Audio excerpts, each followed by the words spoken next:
Buku adalah jendela dunia. Banyak orang yang sudah menyatakan seperti itu. Artinya, kalau kita ingin melihat dunia yang luas, apa yang ada di luar sana, salah satu cara yang paling mudah adalah dengan membuka buku.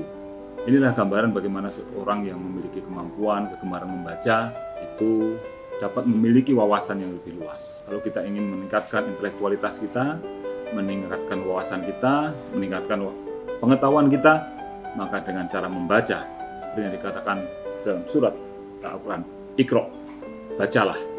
Oleh karena itu, untuk mengimplementasikan ini, saya berikan buku-buku kepada anak-anak yang mudah-mudahan bisa menginspirasi putra-putri generasi emas Aceh mendatang untuk menjadi pemuda-pemudi yang mampu membangun Aceh yang memiliki pengetahuan dan wawasan yang luas.